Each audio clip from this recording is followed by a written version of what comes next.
You are now listening to the Friends of Rugby podcast. Relax your anus. Balls. Thick thighs. Camille Shat. Where's his neck? Eddie Jones. You're fucked, mate. We're nice now. All right. Hello, friends. We are the Friends of Rugby podcast. Frank, how you doing? Frank? Good. Frank, how you doing? How was your holidays? Can you tell me what You're not recording. I'm recording right now. Wow, what's wrong? You got a mouthful of toast? Yeah. Start the podcast right when you finished. What was the With your question? peanut butter and jam toast? Grape jelly. Ugh. People hate the noise of chewing. I don't know why you did that. You're gonna send, No, isn't you're it gonna the scare off our two ASMR listeners. stuff? Not chewing. You're going to have a few guys jerking off to this when they hear that chewing. For every guy who's jacking off, we're gonna lose 5 listeners. I'm alright. How are you? We could change the whole podcast to an ASMR. Is that how I say it? Is it ASMR? Yeah. ASMR. Have you ever seen that stuff? I quite like the ones with the fake haircut. You know, you go on YouTube, put your headphones on, and be like fake haircut ASMR. It's quite relaxing. Oh, so you're an ASMR guy? You're talking about the porn, though, aren't you? I'm talking about the relaxing noises. No. I've never seen ASMR porn. I've seen like where people are like nails, like tapping stuff with nails, Oh, I don't like that. scratching carpet, or No, I don't like random stuff like that, or people telling stories and whispers, like the whisperer people. And I'm like, who the fuck is? I'm not listening to like this? I'm not into that. I like ASMR. Like I like dipping my toes into the water. Once upon a time. Yeah, like stuff like that. Yeah, Yeah, and I'm yeah, like, I've who seen the it. fuck? I'm like, who the fuck are these weirdos? That are like, oh yeah, I want to listen to this shit. And then there's you. Somewhere in between. Fake haircut, please. Hello, George. Same as usual. Hello, Frank. Welcome to my house. Snip, snip, snip, snip. Like, I'm like, who the fuck are these weirdos? And then here you are, Don't kink shame me. right in front of me. Yep. Hiding in plain sight. At least I'm not a furry. It's the same shit. No, it's not. It's How in the dare same you? ball- it's You in the- just insulted a lot of people. ASMR and furries are in the same category. You get the fuck out of my It's house. the same weirdness. Ugh, no, it's not. Not even close. And I'm gonna put you together with the feet people. Nope, not The accepting feet, that. the buying the dirty underwear, ASMR, furries. You guys are all in the same category. You've only ever done it missionary, haven't you, Steve? All right, let's go on to We're recording, let's aren't go we? on to other things here. all right. Let's talk about rugby. How was your holidays? We're back. Good, actually. Mm-hmm. You know, I just did normal stuff. You know what I realized? You've got to have a child in the house for Christmas to feel magical. Got him.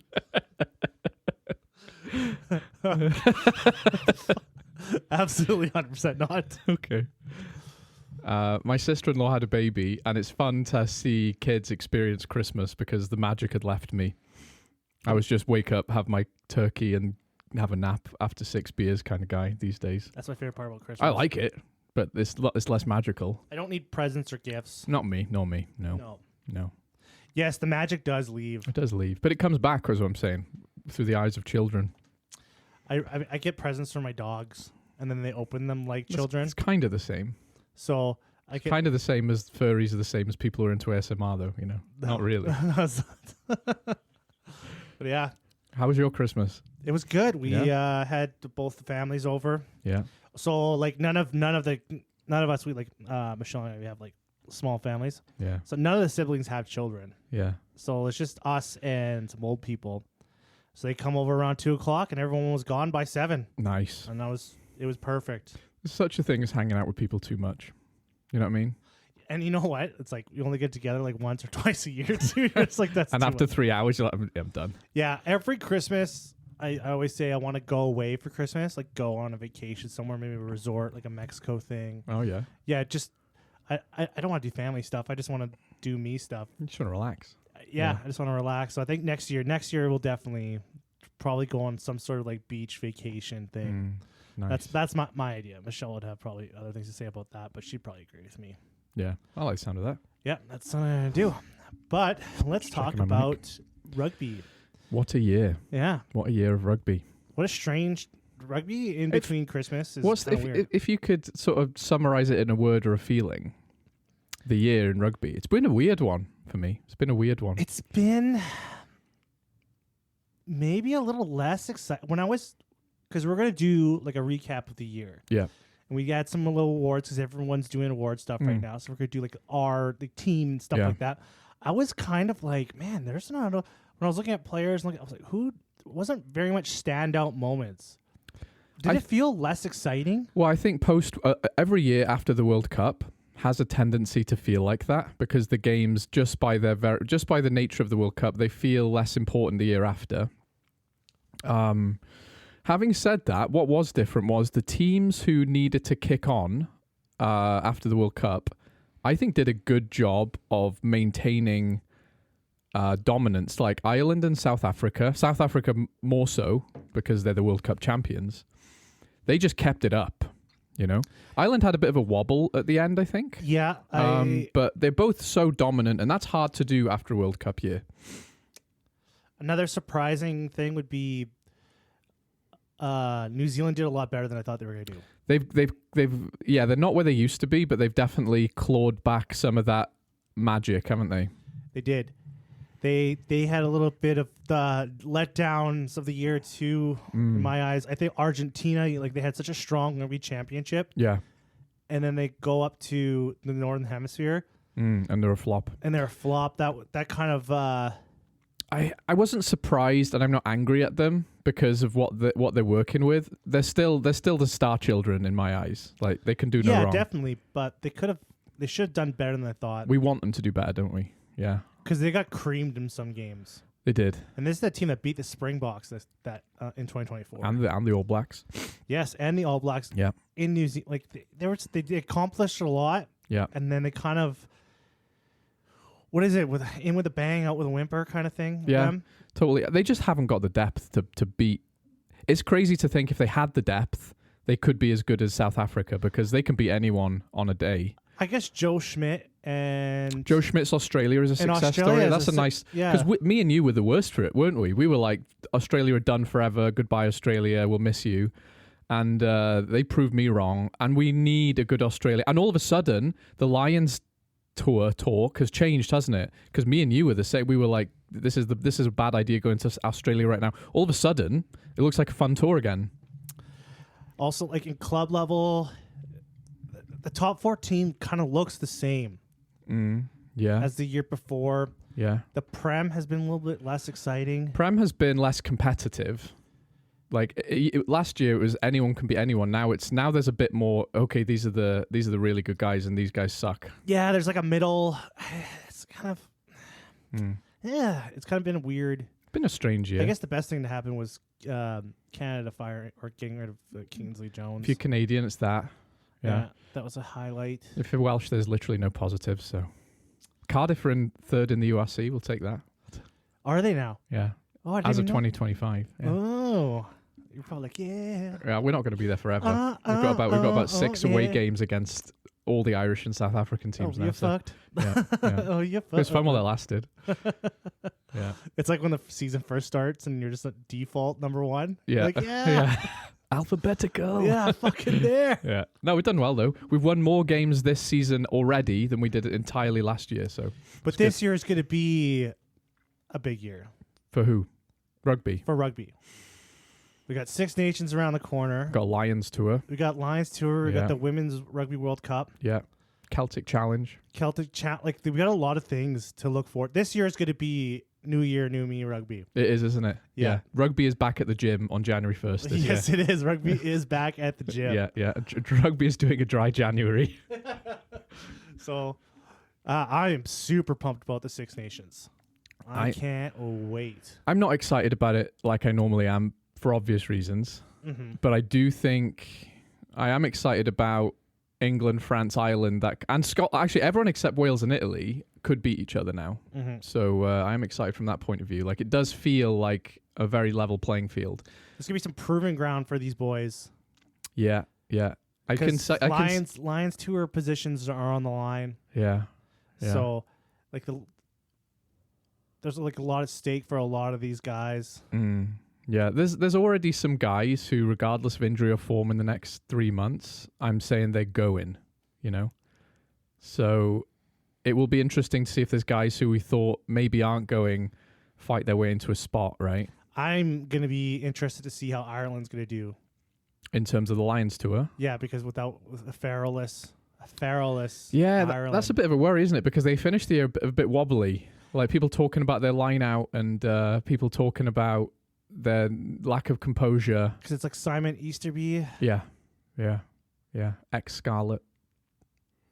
Irish international. Born in England, married a Welsh woman. Wife and children are native Welsh speakers. Yeah, they're from Wales.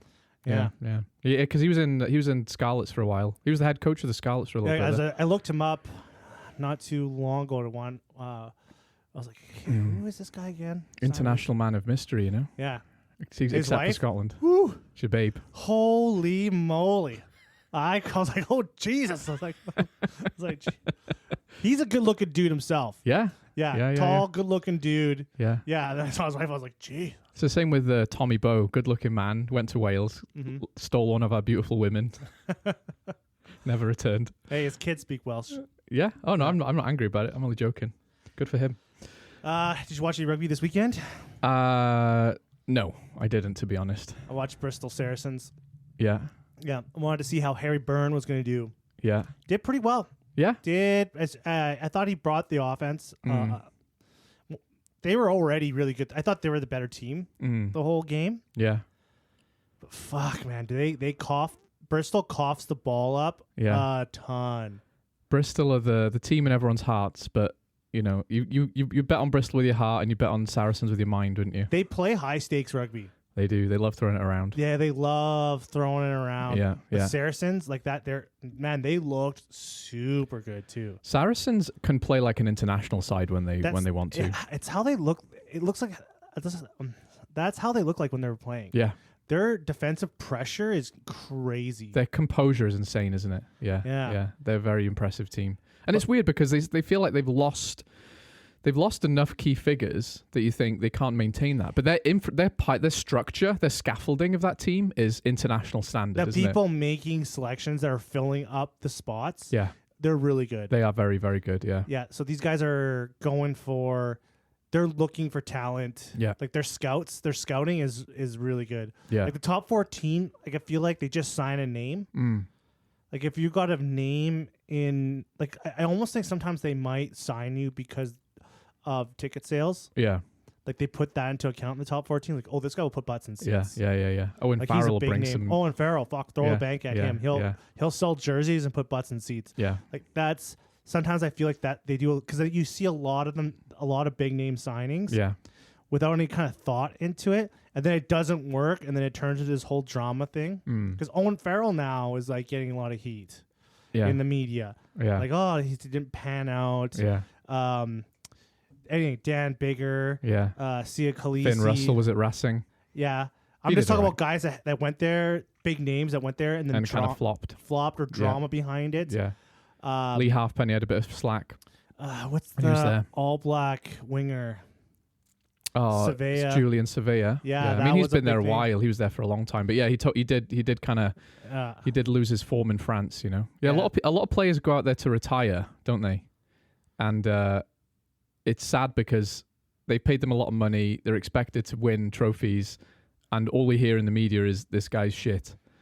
You know, I can't think of any. Black is not when the All Black part of a Kiwi's rugby career is not in the picture anymore. Yeah, it's just not their drive. They lose their fire, don't they? They lose that fire when that black when the black jersey's not on the line anymore. Yeah, it's almost like whatever. It's just rugby, just a toss around. Yeah. And it's also attritional in the top 14, isn't it? There's no consideration for you needing time to rest or anything. Yeah, if you're fit, you're playing. Yeah, and the top 14, I think they got a little shocked by the workload. Yeah. Of the top 14. Yeah. You're a full-time sports person. Yeah. Well, not that they're not anyway, but yeah, I was thinking that, like, you look at the successful teams in France in the last couple of years, it's like Toulouse, La Rochelle in the last Bordeaux in the last 3-4 years. None of them have those Northern Hemisphere signings, Mm-hmm. and I mean, sorry, when none of those teams have got guys that have come from the Northern Hemisphere who've been their marquee players. Yeah. It's usually Racing or Toulon who've historically had them, and they didn't really get any success with it, did they? I'm thinking Racing especially. Racing have had so many Northern Hemisphere players join them, big marquee signings, and they've not really achieved anything. You could tell too by the teams in the top 14 that, like the successful teams, you can tell the difference because they have away wins. Yeah.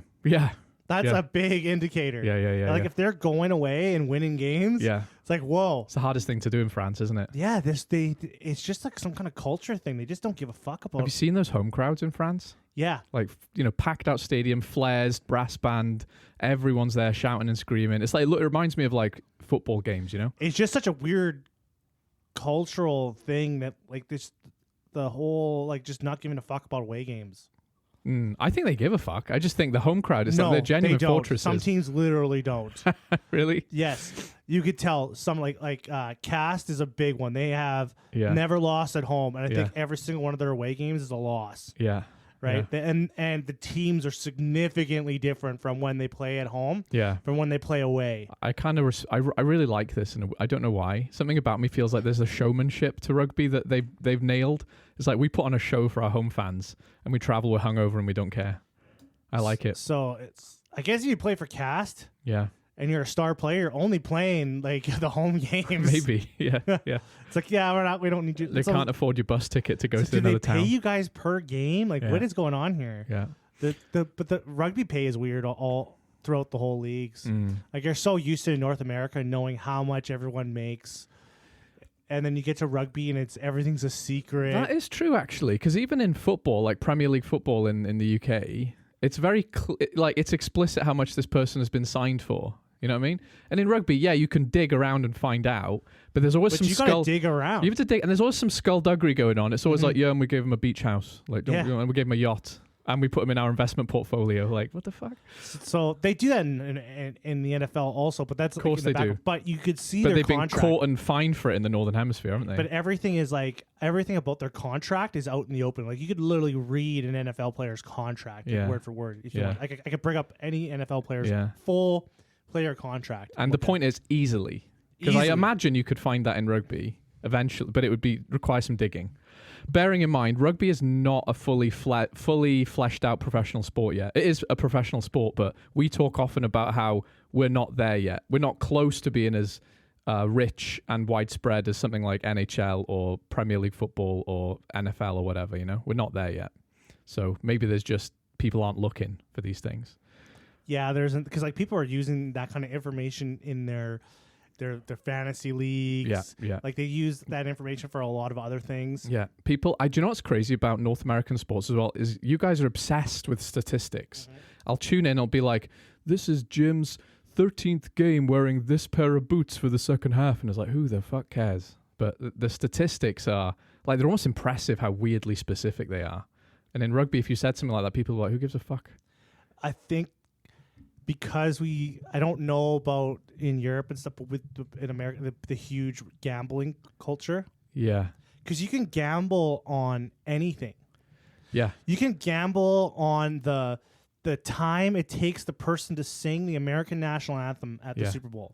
And there's like an over and under for minutes and stuff. Yeah. So that's the same in the UK. You can walk into a betting shop and say, I believe the Prime Minister will be wearing a red tie on Tuesday. Mm-hmm. But because the nature of the game is 2 halves of whatever minutes, the statistics are less important because it's anything could happen in that time. Whereas in something like American football, everything is so measurable. Yeah, it's tiny and measurable, isn't it? I think it has to be with the NFL. Yeah, because there's such a lack of actual sport being played. That everything around, they have to build a huge product around it because there's a lack of actual sport. Yeah, like there's only 11 minutes, an average of 11 minutes of actual football and play. Yeah. In every single game. So you need all that extra stuff. Otherwise, it's just you're watching a commercial fest. Yeah.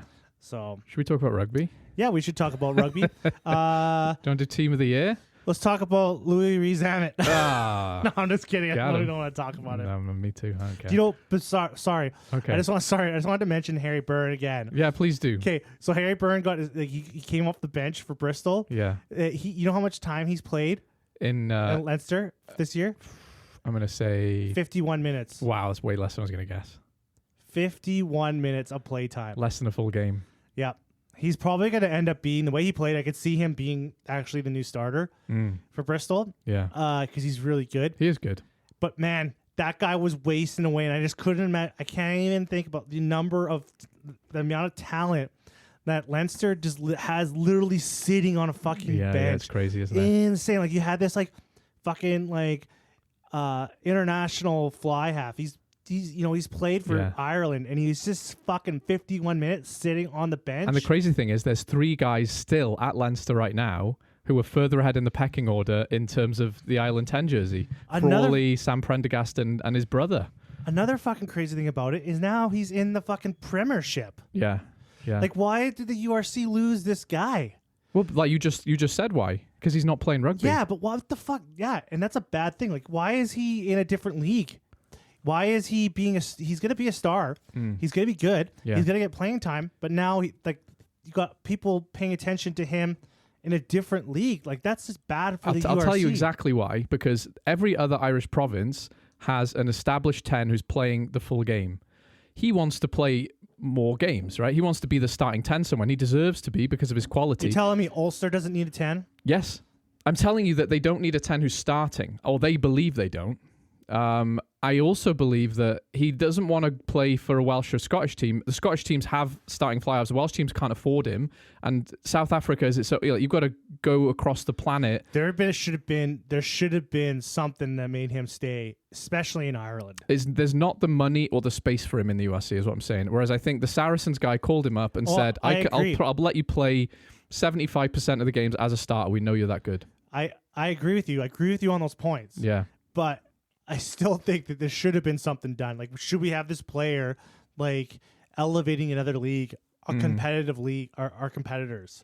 Like, why would you go to a different brand? Like, it's just such a loss. I think it's a test. I think it's a good thing in a way because it shows the Irish system is producing so many good players. I told you a few weeks ago, it's going to start boiling over the sides. Yeah, and Irish talent going around the world isn't a bad thing because they historically haven't done it. And the Irish know that too. They talk about that, the boil over talent. Yeah. They talk about that quite a bit. Yeah. So if you listen to like an Irish podcast or like any kind of Irish rugby pundit, that term, like the boil over talent, comes up quite a bit. Oh, yeah. They're worried about it. I'm surprised. Why are they worried about it? Because they're producing a lot of talent, and they're worried about losing him because of how it's set up. Like, Leinster just like gobbles them all up. Yeah. And then you have a bunch of talent sitting there not doing anything. Mm-hmm. And there's nothing happening to spread that talent up. Sounds like jealous provinces to me. I mean, look, Munster's a good example, right? Unless Jack Crowley's injured, he's starting. And even at Munster, that same thing has already happened. Ben Healy went to Edinburgh to play for Scotland. Because at the time, they had Ben Healy, Jack Crowley, and, oh my God, I forgot his name. The South African guy? No, this was a while ago. I was thinking of Black he's playing it for Montpellier. Oh, fuck, he went to top 14. Joey Carberry. Joey Carberry. Yeah. Fuck, I completely forgot. Yeah, so at that time, they had those 3 guys. Right.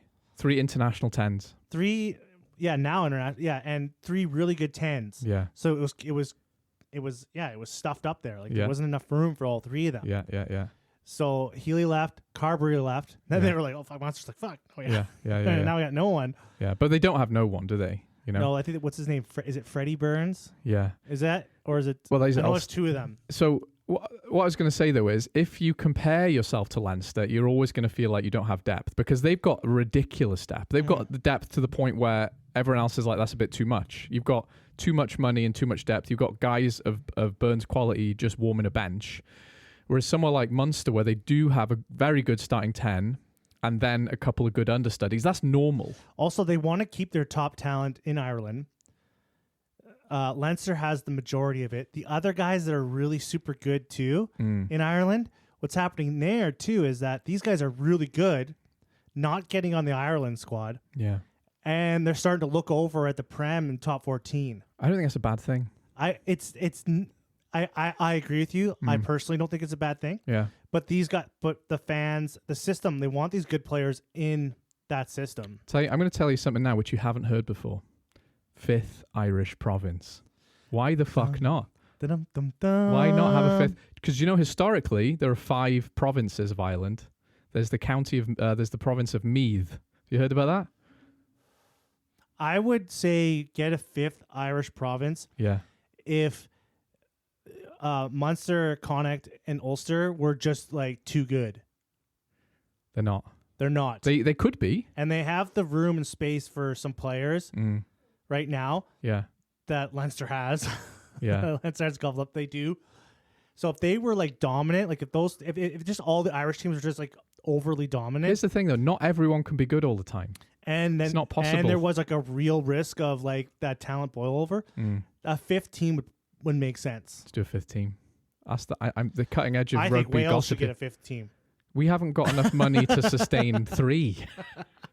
Have you seen the Dragons? Jesus. Yeah. Should we do our How did you do that? How did you get me talking about Irish 10s for 10 minutes? How the fuck did you do that? Every time I'll get you talking about Irish 10s. Oh, fuck. It's your favorite thing to talk about. Oh, well, you sucked me in, didn't you? Bastard. You want to do our rugby awards? Team of the year. Team 2024. of the year. Let's do Yeah. our team of the year because everyone loves these teams of the year things. I do have a question before we start. Yeah. What is a loose head prop? Shut up. What is the difference? Will this year be Frank putting a loose head in a loose head position? Yeah, it will because I Googled it. Yeah. Who do you have for number 1? Oxenche. Yeah, I did too. Of course you fucking did. Everyone's gonna Of have course you that. did. He Poor was bugger. he was the loose head of the year. Yeah. I could have put Andrew Porter in there too. Yeah. Probably some people would argue with me, but And I don't think many people. Not that Andrew Porter's had a bad year, but no. Oxenche, I agree with that sentiment that he was overlooked For the player of the for year? the player of the year. Oh, 100%. Not strongly, but enough that it's kind of glaring that a prop has never won that, considering the work they get through. you know? The workload and the immense strength you need to be in that position. 100%. Yeah. So I would put for me that was an easy pick this year. How about hooker? This year has been kind of. This was hard actually. The hooker was hard. Yeah. No, generally it was hard across the board. I put Cody Taylor actually. Cody Taylor. I'll tell you a couple of things. Right. First, had Dan Sheehan played more rugby, he didn't play a lot at all this year. No, because he was injured. Right. He broke his leg, so it's significant. I've never seen him have a bad game, so he was in my mind, but he just hasn't played nearly enough rugby. I thought Dewi Lake, actually, as Welsh captain, had a hell of a year, but he just hasn't been in enough winning game. He's been the difference for us a lot, but I was surprised you didn't pick Dewi Lake. I haven't picked a single Welsh guy. And why would I? Why would I? Why would I? You know?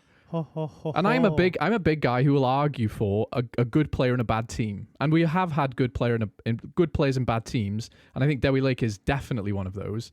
But Cody Taylor was, for me, part of that backbone of the All Blacks. I don't want to call it a resurgence because it's not like they lost a lot, but he feels like a senior leading player who gets the job done for them and consistently gets them across the line. Cody Taylor would make any international team. Yeah, it's not hard. I sound like I'm pleading a case in court. Like, it's not an easy, it's not a hard decision, actually. He's a hell of a guy. Who'd you pick? Malvaca from France. Yeah. He's dynamite. He's dynamite in every fucking game I'm plays. going to write that down, actually. Malvaca. To remind myself he exists. One of the things one of my big caveats is I don't know enough about French rugby. I don't follow it closely enough. I feel like there's a lot of French guys who could have made this team if I knew more. Yeah, we're going to have a bias for the Prem and URC particularly, and internationals because that's our 3 main focus. I feel like that's going to be when we're doing our team, because there's going to be people like, well, what about this fucking player in fucking Japan League One or Super Rugby or Top 14? But our glaring omission will be France because even the Rugby Championship, we watch enough of it, right? Yeah, and we watch enough Super But Rugby. Malvaca, every time he plays, he is class. He's dynamite. Yeah, totally. I love him. Yeah. Who'd you pick for number 3? You tell me first. Tight head. Tell me yours first, please. I picked Asher Opoku Fajor. I wrote Uini Antonio. because you couldn't think of a tight head. No, prop? I could think of tight head props. I just honestly, this one is two honest admissions. I don't know enough about the position, and I don't know enough about French rugby. But when I've seen this guy play, he's just fucking massive and a monster, right? He's for La Rochelle, right? Yeah. And La Rochelle haven't even been as good as they were a couple of years ago. And I think someone like Tyg Furlong just looks knackered. Mm-hmm. And I think there's guys in Scotland who look really good as well. Is Xander Ferguson tight head? Ferguson, yeah. And he is actually really good. I was so tempted to write his name down. But like I said, this is not my area of expertise. So tell me about your guy. I picked Asher Fajor because he is going to be the new star prop of England. Yeah, okay. Strong words. Big guy, strong guy, works his ass off every game. You'll see it. I guarantee it. And I'm just hopefully Borthwick sees him. But in my eyes, I think he's the future. And there's a lot of people that would agree with me. Yeah. A lot of people. Yeah. Just a second. We're back from a rocky dog incident. Just doesn't like being alone. You sit there, you motherfucker. Poor You might as well little just give boy. him a fucking mic. Yeah, but he doesn't have any. Just lick it the whole He time. knows That'll be less the about ASMR props part. than I do. That'll be the ASMR part. He's licking the fucking mic. Licking his dog sniffing it. chops.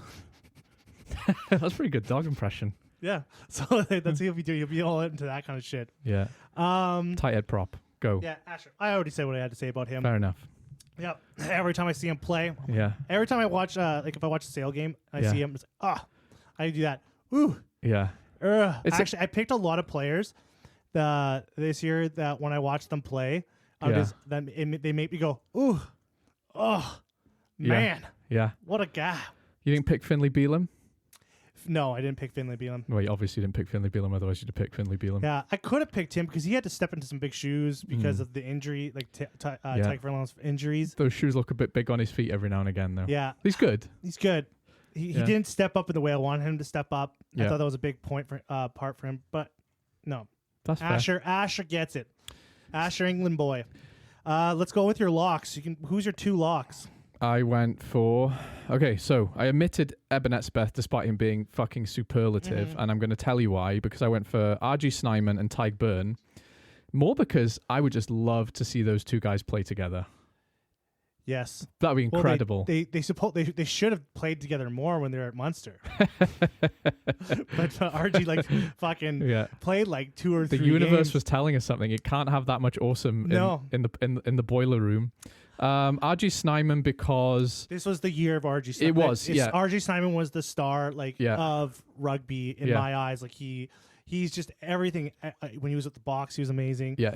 He's been incredible for Leinster. Yes, he has. He's done. Yeah, that's exactly right. Like he's finally fulfilling his potential. And I think in the years before, people were talking about it as if like just you wait until he hits his stride. And he was already very good. And now he's finally hit stride. They were right. Like the things he does at Leinster, like some of those clips, those reels of him just doing insanely athletic things in the line out, one-handing the ball, throwing it like it's fucking frisbee.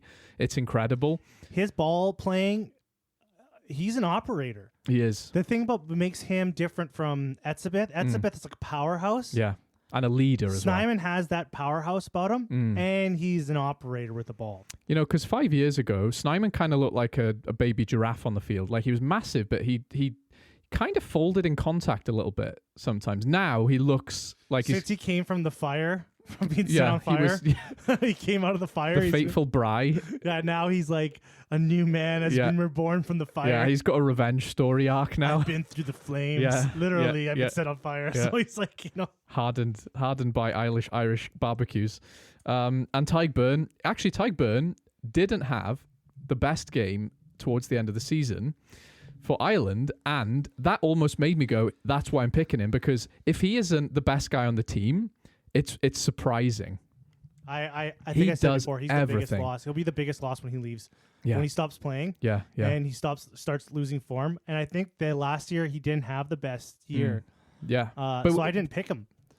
So I wanted to say about him, you know, and I was comparing him to Justin Tipperick, which isn't exactly fair, but and Quagga Smith is another comparison.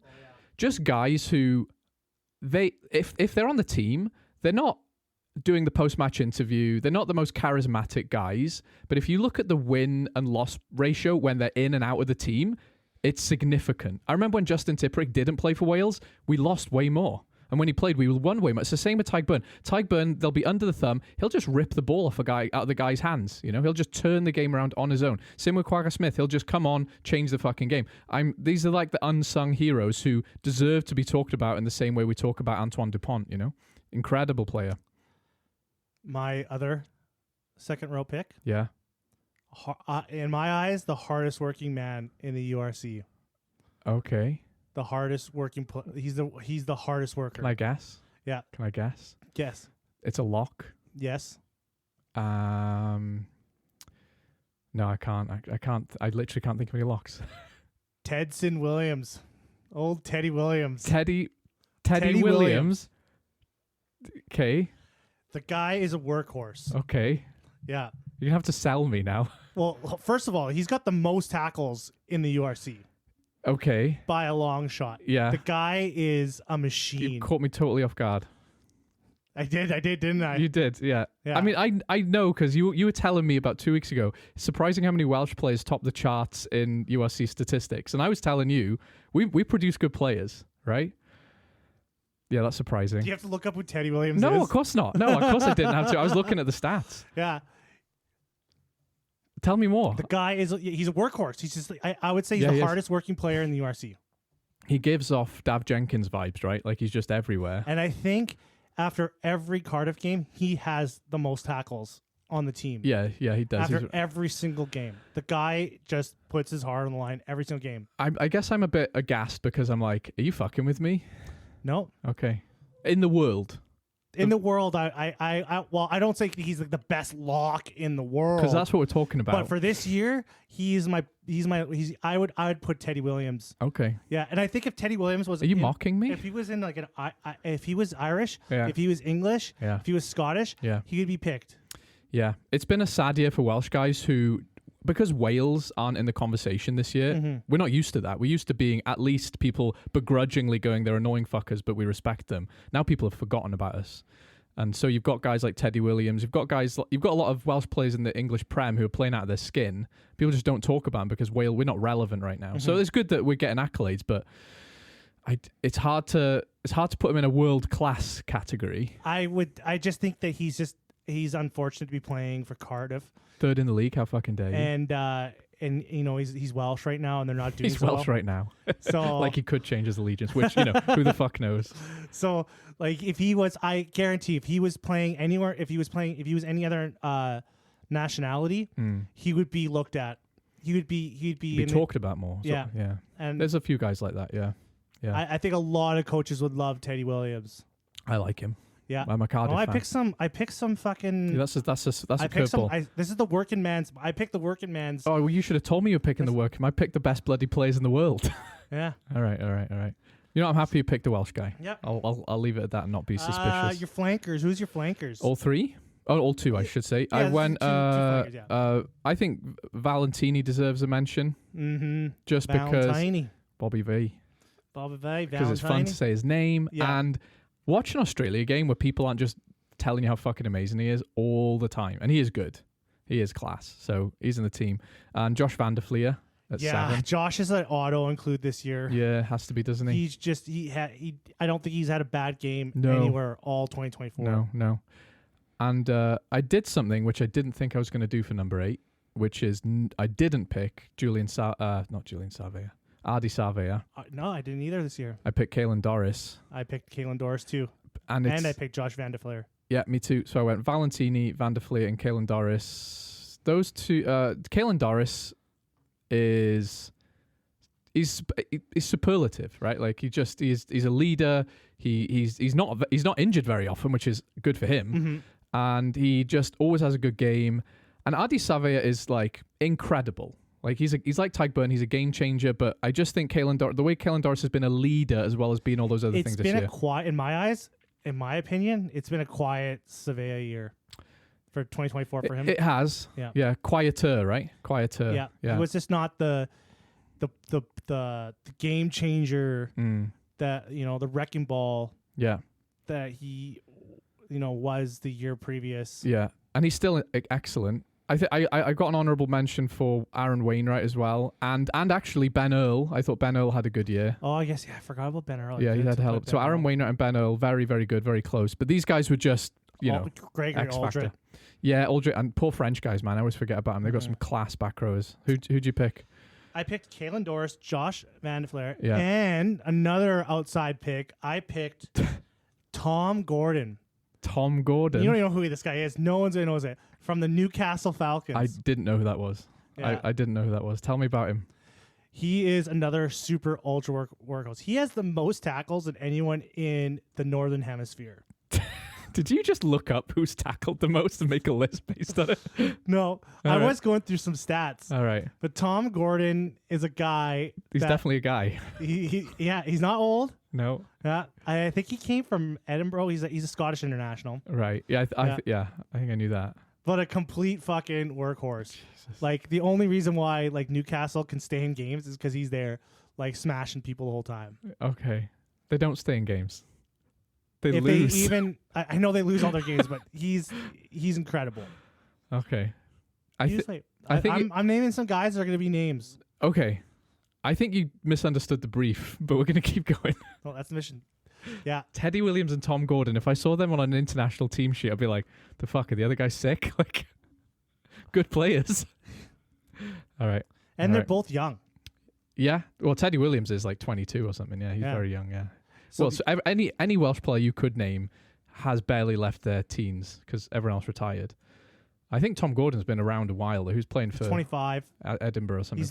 He's been in the Scotland team. He's great. Yeah. He's a good player. Yeah. Fearless. Yeah. And I think he's living in the shadow of people like Richie Gray and Amish Watson, who've been the go-tos. I love watching the shittier teams in the league play each other, or because that's when they win, or if they do win, it's really exciting stuff. Yeah. You do have a bit of thing for and underdogs, when you watch a Newcastle game, you'll notice Tom Gordon on the field. Yeah. If he's playing on the field, you'll notice him, and the commentators will constantly be saying his name. Yeah.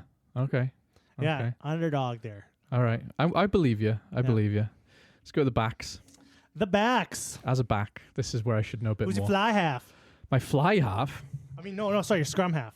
Okay, this was actually close. This was easy for me. Yeah, I went for Jameson, Gibson, Parkinson.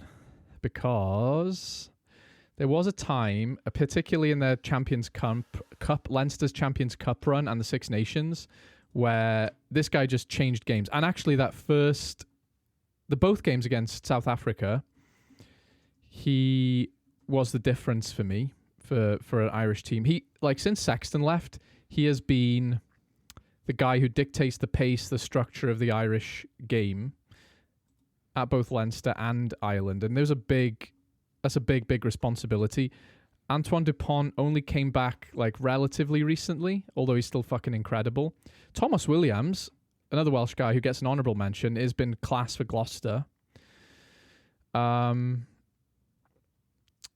think that's all I got to say. England have kind of chopped and changed a bit too much. Like I said, Dupont hasn't been playing enough in the year. But yeah, what do you think? George Horn. For Glasgow. Yeah, that's actually a good call. That's who I called. Yeah, that's actually a good call. He's been on fire. Yeah, he's been on fire. A lot of those Glasgow guys should be on this list. I can see George Horn going to the Lions tour. Yes. I think actually Jameson, Gibson Park, George Horn and Thomas Williams will be the nines. I don't actually think an English nine will go. And that's a strange thing to say. Harry Randall, in my eyes, not too bad. Not too bad. Alex Mitchell, when he's got some runs of games together again, would be good. I just like George Horn's got that. He's got killer instinct. Yeah, he's a good sniper, isn't he? Yeah, and Gibson Park has that same mentality. He's getting older, though, isn't he? Yeah. But George Horn, in my eyes, was the 9 of the year for me. Fair enough. Yeah. Who's your number 10? Fly half. I actually went for Marcus Smith here because I think this was the year he checked a lot of boxes, which he needed to be talked about in terms of very, very good fly halves. Because before, he was flashy, break the line, take the ball close to the line, but his defense was a bit suspect and he made the wrong decisions sometimes. This year, I thought his defense improved massively and his game management looked better. So now he's like the complete package and he's exciting. Those are my points. Who do you think I picked? I think you picked Duncan Weir. Did you? No, I fucking love Duncan. Based on your fucking performance. No, I would have picked. He's not good looking enough to be a 10. No, yeah, you told me that. You have to. If you're not good looking, I'm automatically not even picking you. That's You're the fair. best 10 in the world. Okay. You're not making my team. Okay. If you're gonna be a 10, you got to be a good looking guy. Yeah. No, you picked Sam Prendergast. No, I didn't pick Sam Oh, what? Prendergast, After all no. that fucking I bluster? wanted to. I thought about it. Yeah, and I because was he's like, only played 3 fucking games or something. I was like, I was like, who is it gonna be? Who's gonna I piss picked for him? Marcus Smith too. You did, eh? Yeah, he's Oh, just okay. been like he was easily the most important player on the England setup. Yeah, yeah. He plays his ass off every game. Yeah. He's the complete 10 package. He is, isn't he? Yeah. Finally, as well. Yeah, he's come into his own. Arguably like the best fly half in the world. Yeah. He creates, like, imagine having him and DuPont Oh, playing together. that would be cool. Like he creates things. I love how he creates shit. He just takes the ball and he's like, I'm gonna do this on my own. He does. He And I does. love And it works. fucking love that. Like Yeah. he puts his body on the line. Yeah. Don't get me wrong, I think Sam Prendergast will get there, Yeah. but Marcus Smith's already there. I'm upset you're not talking about Jack Crowley, honestly. No, Like, Jack Crowley is like the problem with Jack Crowley is he's a really good 10, but he's kind of like an Andre Pollard to me. really. He's there. He's like a 10. Since Sam gonna Prendergast do came my around, 10 things. it's I'm like gonna- Jack Crowley doesn't exist to you people anymore. I feel bad for the guy. You just don't like Sam Prendergast because he's a Leinster boy. I like Sam Prendergast. If he was English, I don't like Leinster. if he was English, you'd be like, oh, Sam. I would be saying exactly the I same thing. love He's Sam played Prendergast. approximately 20 no, minutes no, of no, rugby. No. It's all because he's You are Irish and he's a Leinster neglecting guy. Johnny Sexton's true successor. There's Sam going to be a civil Prendergast. war in Ireland over this. I love Jack Crowley. If I see an Irish team and they put Jack Crowley ahead of Sam Prendergast, I'm not saying anything. Oh, yes, you are. I'm not gonna be like, Don't oh my you god, lie. they're wasting such potential. Don't you lie. No. It's exactly what you'd Like say. if they play, who's their first game in the Six Nations? I don't know. I think I it's. dunno. Is it England? Could be. Could Let's be. just say it is, One or of it's France, their 5 first teams. game, Yeah. and they put I'd put Jack Crowley in. And they will. Yes, Then they will. I think they should. They'd be If stupid they not put to. Sam Prendergast in there Mm. to start, I won't be like, oh my god. Mm. I'd be like, pooh, it's taking a risk though. Yeah. But that's what I'd go with. But yeah, that's my 10. Marcus Yeah, Smith. fair enough. Number 12. I just want to mention on the 10, while we're on the 10 thing, South Africa are getting omitted a bit here, unfairly. They just didn't have the same guy in the shirt for long enough. Yeah. I think it's cool all these guys are unearthing, And actually. Gomez Zulu. Yeah. But Yeah. even Pollard had a hell of a year. Yeah. You know? I think Manny Gomez Lubbock- Zulu was I was going to pick him. Yeah. No, it's just it's not enough games. Injured, not enough games. Yeah, not enough games. Simple as that. But he's incredible. Yeah, he next year. I bet you anything in 2025 we do this again. Yeah. He'll be the guy. Yeah. And another honourable mention for Entomac, when he came back, I thought, fucking hell, this guy hasn't missed a beat. He's class, you know? But not enough rugby. So Marcus Smith gets it because he's consistent and very good. Even Damien McKenzie can be put in that conversation. Yeah, that was the whole New Zealand thing was a bit of a weird one because Mackenzie doesn't feel like we talked about this. He's a fullback. He needs freedom and space to express himself. Mm-hmm. He's a painter, Yes, you know. He's a he's musician. a fucking painter. I love that. He is though. I love that. He's not. He's a painter. He is. He needs freedom. You know. He does. And in New Zealand, I think that's actually one of their weaknesses right now. Mhm. They don't have someone like a Sexton or a Dan Carter, you know, a general at 10. They need it. Let's go to our centers. Number 12. This was easy. Who did you have? Sione Tui Pilotu. That's who I put Of too. course you fucking did. Easy. Of course you fucking He's been did. the main character of the URC this year. He's been the main character of rugby this year. He has. Yeah. I'm surprised he didn't get. He wasn't even named Player of the Year. Yeah. Yeah. I think he hasn't been doing it for long enough, but when he's been doing it, holy shit. This Yeah. guy does not put a foot wrong. Captaining Scotland with a Scottish granny in the crowd. One of my top moments of rugby this year. How about number 13? I went for Kyle Stain because Glasgow need a mention. Ooh. You know, he's been class. It was close. I was actually going to put. I was thinking Jesse Creel had a decent year. Hugh Jones had a good year. Mhm. And so did Jamie Osborne's kind of a exciting prospect. Yeah, there's a lot of guys, but yeah, Kyle Stain, just because like him, what he's done at Glasgow, very cool. How about you? I picked hands down probably the ugliest rugby player in rugby. Okay. Yeah. I picked I don't want to say anything. Bernard Janse van Rensburg. What a name. Do you know who he is? No. He plays for Bristol. Yeah. He's been like the guy for Bristol. Okay. Yeah, he's a South African dude. Yeah. He is awesome. And surprisingly not a Springbok in my eyes. Not yet. Not yet. No, they don't need to do that now, do they? No, I think they have. They have got depth a coming lot, out their ass. Yeah, when it comes to centers, but he is. Oh no, yeah, sorry, yeah. He sounds like a count. Yeah. He's got like 4. Yeah. Bernard Janse van Rensburg coming in here. Yeah, and he's got the ugliest. He's the ugliest dude in rugby.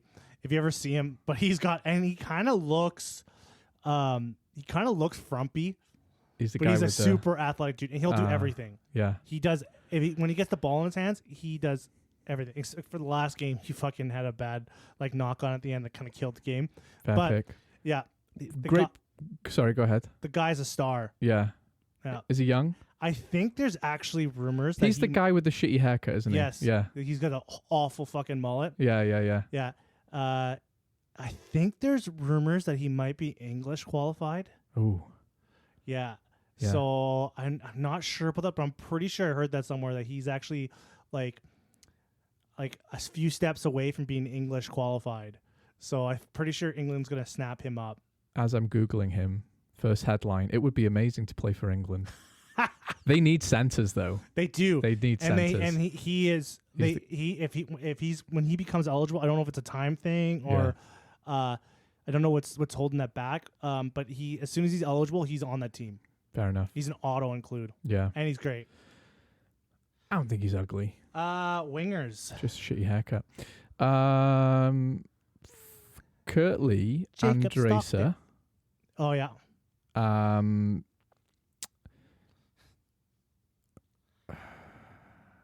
I went for Will Jordan at fullback. I don't know if we'll just do back 3. Okay.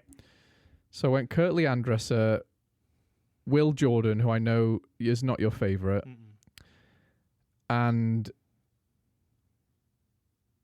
I'm going to go Darcy Graham. Oh no. Because when he played against Fiji, when he came back, fucking hell, he was good. And he's only little. He just dances around people. Mm-hmm. So yeah, Kurtley Andresa, Darcy Graham, Will Jordan. Ooh. Which unknown Newcastle Falcons player did you pick? I didn't. I picked. You picked Radwan, didn't you? Adam Radwan of Newcastle Falcons. I picked James Lowe. Okay. Yeah, because I think 2024 he was like the best winger in the world in my eyes. Okay. Every game like he's played, he gets man of the match, or he's just saving. Like he's such a utility winger. He is. And he's everywhere. I just love that. I love how he's just not just a winger. He's everything on the field. Yeah, and yeah. in 2024, he really displayed that. Yeah. He was better this year than he was in 2023 in my eyes. I don't agree, but what I do agree with, or what I'm going to say in his defense is, he kind of has reinvented the winger position a bit in the last couple of years. He has. He's kind of, and I think that's to contribute. I think, Farrell. What's his first name? Oh my God. James? No, the coach of Ireland. Andy Farrell. Fuck, I'm having a stroke. Yeah. I think that has to do with him. I think Andy Farrell has a certain, what's the word I'm looking for when he has a certain expectation he wants from his wingers. Yeah. And I think he brought, I could be completely wrong about this, but I'm pretty sure, I believe that he brought that out of James Lowe. You want to be on this team? This is what I want from you. Yeah. So a few years ago, All Blacks reinvented the forwards, right? Mm-hmm. They made the prop wing a thing. Mm-hmm. You know, they made sure their props were athletic and fast and would pop up everywhere. What Ireland have done, and I'm agreeing with you wholeheartedly here, I'm kind of elaborating on what you're saying, right? They've kind of reinvented a lot of backs positions to be, you know, you will fit into different plays and different positions across the field because they're... What do you mean I have to ruck? Yeah, but their attack patterns are so complicated and they have so many decoy runners and hidden attackers that it means that a winger or a centre has to be all over the field. And someone like James Lowe is like the archetype of a guy who has reinvented the back and the winger position. And Ireland have done a really good job. Agree. You know, because the best teams in the world are innovators. What Ireland did innovatively is use their backs in like that. James Lowe was that guy. They brought them into the game more. They did. Right? Because usually the winger was the guy waiting around. Yeah. When you played rugby, if you played rugby and you were a winger, especially in like grassroots beer league rugby, if you're a winger, you spend a lot of time waiting around. And then you get one chance, you sprint and you score, right? So in a world of Duhans and Will Jordans and Louis Rees-Sammet's speed, one job, James Lowe is like the antithesis. And if you look at the best wingers in the world, and especially look at South Africa, both all their wingers, Colby, Andresse, they can do a lot, can't they? Those guys are part of the game. They're doing extra workload that a winger doesn't normally do. Yeah, they're playmakers. They can step in at 10. Yeah, totally. So I think I don't agree that this was James Lowe. I actually think James Lowe was better last year. Still very good this year, but it's hard to argue with what he's doing. Like, he's still definitely in that conversation. And then I picked English legend. He was injured. He got injured at the end of the year. Yeah, he did. Yeah. But when he did play... Say his name so we know who you're talking about. Emmanuel Fei Waboso. Well pronounced. English legend and extraordinaire. Yeah, he was fireworks. Yeah. Every time he touched the ball, especially on the tours. Yeah. Six Nations. He was when they were playing against New Zealand, he was the only player. Him and Marcus Smith are the only players they were creating danger all the time. Yeah. Every time they had the ball, there was danger for the opposition. I've watched a lot of England games, and they're one of the few teams when they've got the ball in hand. I'm not worried. Like, they'll wear you down eventually and get a try, but any single player on the team, I'm not worried when the ball's in the hand. Waboso changes that. Mark Smith and Waboso change. As soon as the ball's in the hand, I'm like, oh, this is spicy now. Yeah. They could break the line. Something's going to happen. Yeah, totally. Yeah. So he goes on my list. And for fullback, Afalele Fassi. That's a really good call. That's a really good call. He's going to be, we're going to be talking about him in the future. He's just, because he came out of nowhere. He did, yeah. Right? I didn't see him come, people that are South African rugby fans, they will probably saw him for a while. Yeah. But he just came on the scene and you're like, who? Really who? Really, who? Don't you talk about Willie like that. Don't talk about Willie like that. When he comes back, you'll be sorry. Yeah. So Fassi is just he's class. Dangerous. I don't like him because he's really good.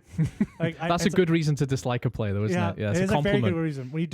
When they're playing for a team that you don't cheer for. That's how I felt about Sexton. I didn't like him because he was that fucking good. Yeah. You know? Because I just don't like the All Blacks in general. Yeah, a bunch of wankers who are good at rugby. Yeah. It's not jealousy. It's just pure hate. Yeah, that's right. That's the guy he's gonna be the Springbok. I want to change mine now. Yeah. Yeah, you're right. Fassi. Yeah. Or I was gonna go with what's his name from Scotland? He's playing in top 14. Black Kinghorn. Kinghorn. I was gonna go for Kinghorn. His year with Toulouse. The most handsome man in rugby becoming broken nose. He's a good looking dude. Have you seen his nose now though? No, is his nose all fucked up? Yeah. Oh, his beautiful face. I think it was from the Champions Cup final. Yeah. Broke his nose. Who would you put as team of the year? We're talking international teams. Just because if it's club side, it's Glasgow easily. Yes. Against the odds. We'll do club and international. Yeah. So I'm going Glasgow club team and Toulouse actually. Fucking hell. No, sticking with Glasgow. Sticking with Glasgow. Just because it felt like a harder road with what they had. Yes, and to go to South Africa. Win in South Africa. And win a championship. Yeah. They were not the favourites to... I wrote them off so much. Yep. Right? Maybe unfairly, and it's funny. But they deserved... They were Club very team good. Of the year. Club team of the year. International team of the year. You know what? You've made some edgelordy comments, so I'm going to go with Argentina, because to beat every team in the rugby championship when you're Argentina is fucking impressive. I was going to pick them. Yeah. But except they had that abysmal Northern tour. They did. Yeah. They haven't got a professional team, though. I was going to pick Australia. Oh, yeah. Because they kind of had this. They didn't win much. They didn't win much at all, actually. And they didn't beat much quality opposition. But the signs of growth were enough for me to pick them. I still didn't pick them. I had to pick I had to pick for international team of the year. I had to pick South Africa. I feel like I'm being edgelordy picking Argentina because obviously South Africa are fucking amazing. It's just like a non like you have to pick. Yeah.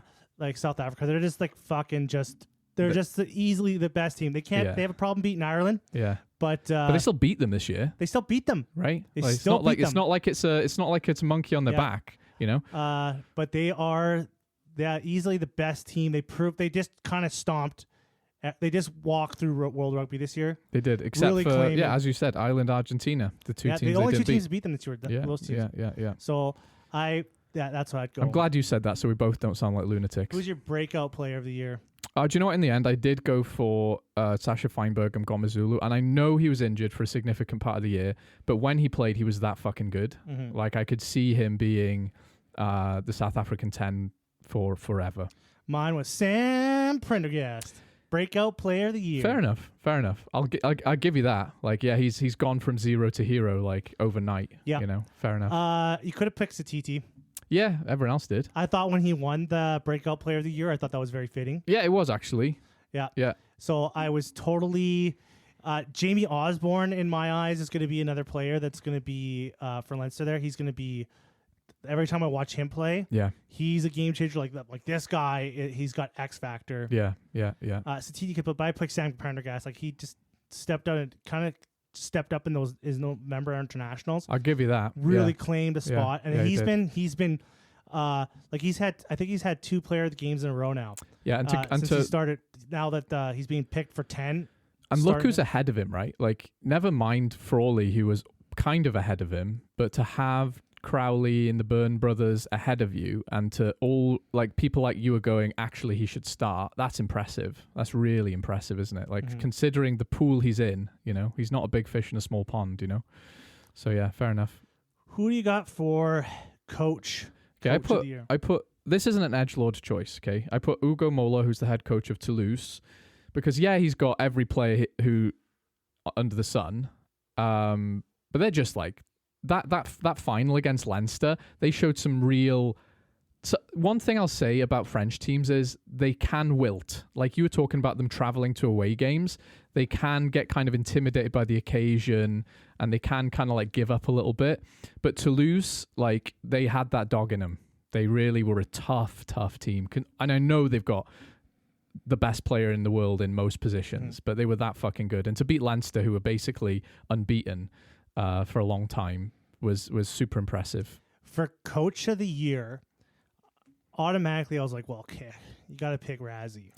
I did that last time we talked about this. But like the situation that makes him like just not as spectacular this year as previous years, he's got everything solidified. His system, his players, like everything. He's just working off of what he's already built. That's right. Like the challenges that he has to go through weren't as in like he's not facing adversity, is he? He's not facing adversity like to make a coach of the year. No, and the crazy thing which is all contributed to him. That's right. He did that. He gave South Africa that stability, and he deserves the credit he got previously. But right now, he's coasting, and good for him. Yeah. Right? Good for him. Yeah, like the system, the years of work that he's put into South Africa, they're in a position now, they're coasting. Yeah. They know, I bet you anything Razzie knows who's down the line. Yeah. Like 5 players down. Yeah. Like he knows who's coming up. Like he's got this all looked up. Like I guess that easily could be a coach of the year because he's like built. But it's almost like he's not getting it because he's a victim of his own success, he's easily right? going to be coach of the. If you're going to give him the coach of the year for this, he's going to be coach of the year for like the next fucking 5-10 years. 100%. As long as he stays with the South Africa, he's going to be that guy. Honorable mention for Joe Schmidt. He did what I didn't think was possible. Yes, I was going to pick him too. I was like Joe Schmidt. I was like, oh, that's a good one. Oh wait, you didn't pick Rassie. I didn't pick Rassie. You didn't pick Joe Schmidt. I didn't pick Joe Schmidt. Yeah. I had to pick someone who made me kind of eat my shirt this year.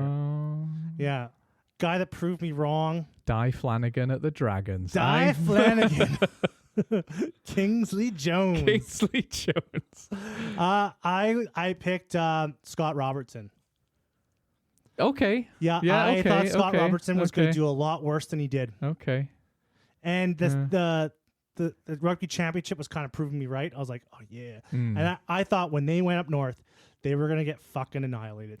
I was like, when they come out to the Northern Hemisphere, they're like, he's going to get fucking destroyed. Yeah. And he's going to be eaten up by the press. And like, Yeah. it was just, he came up to the Northern Hemisphere and they could have won every single game. They just did the business, didn't they? They did the business. Yeah. The selections are on point. Bearing in mind, though, they lost that first game to France, Yes. and he copped some flack. Mm-hmm. And I think that game against Ireland was the game that was knife edge situation. I think They lose should that have. game, and all of a sudden you're talking about sacking him. Yep.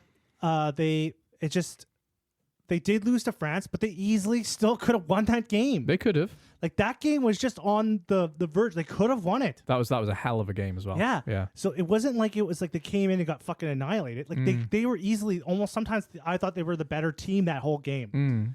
Right? If it wasn't for their shitty discipline, they could have won that game. And like he just came in and they just like fucking just bulldozed the Northern Hemisphere. And in that my eyes, I was like, okay, this guy is like he's like because there was a lot of pressure on him. There was pressure on him. Right? Because there was a lot of expectation of him coming in. Then he got a lot of flack for a lot of decision making he was about the team. Yeah. And he came up and he did a job. Yeah. They lost to South Africa twice, but South Africa is South Africa right now. Yeah. Like, that's understandable. A lot of people would lose 2 games to them in a row. Yeah, but yeah, he proved me wrong. He proved me wrong this year. I made a lot of big calls, like a lot of negative calls about him. Yeah, me too. I thought he was going to come into the international scene and kind of get shell-shocked because he's been a super success at Super Rugby for so long. And he picked a bunch of players that a lot of Kiwis thought that like he shouldn't be picking. Yeah. And like especially Satiti over Satutu. Yeah. Like that was a big that was a big call for a lot of people. Yeah. And in the end he was right. He was. I think the key thing that he did was pick new guys that was a bit risky and they turned out to be very fucking good. This is 2 years in a row I picked a Kiwi coach for Coach of the Year. Who'd you pick last time? I picked fucking Foster. You picked Ian Foster. Because he was getting shit on For no reason.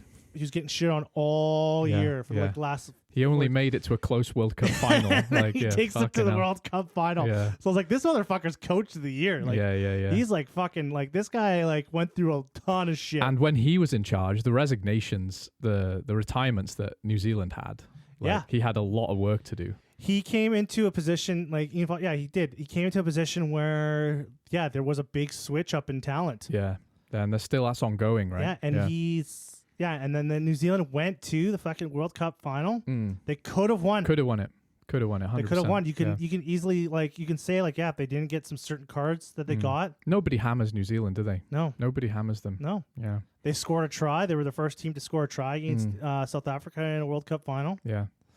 So but back to Robertson. Like Robertson's, you could see the dominance of the All Blacks coming back.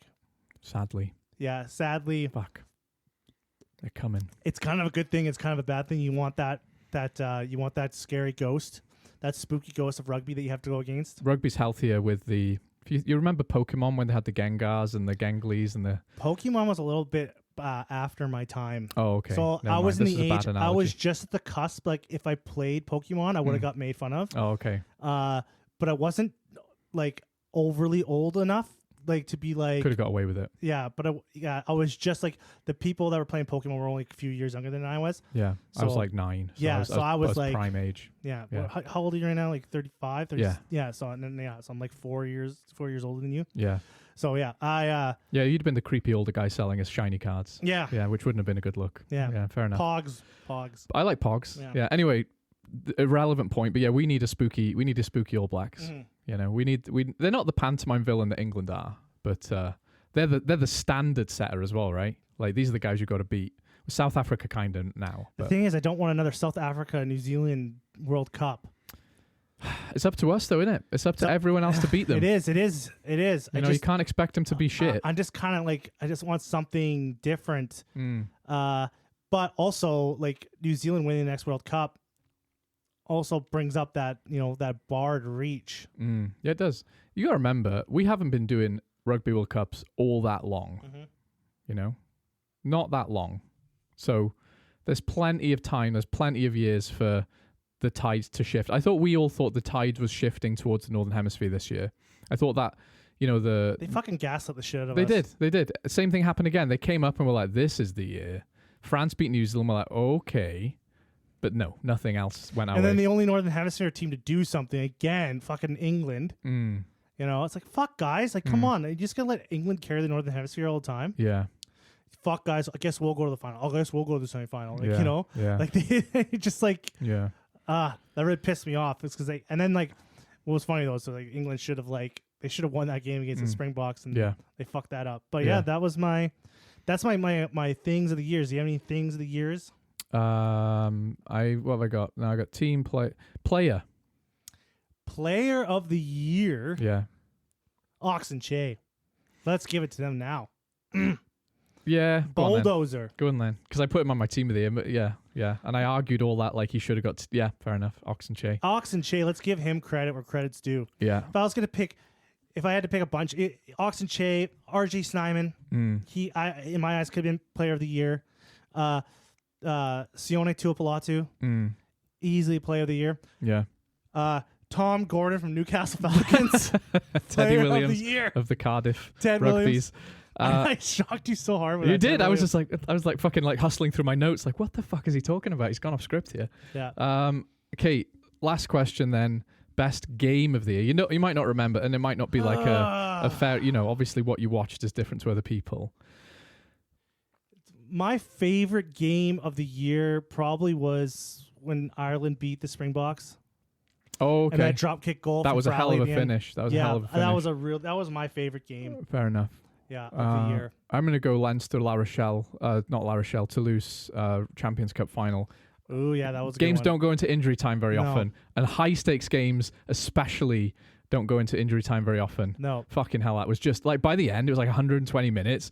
Guys are just bleeding, sweating, like giving everything. You know. This Fucking year hell. we get to see that in person. We do. I really hope we get something like that. That's the best thing about. Even though the Champions Cup, the quality has been diluted, at the business end of it, it's still the best fucking teams around. Yeah. You know. So I'm pretty excited because you and I get to go to the Champions Cup final this year. We do. We get to go to the Challenge Cup final We too. do, which is always a good game, by the way.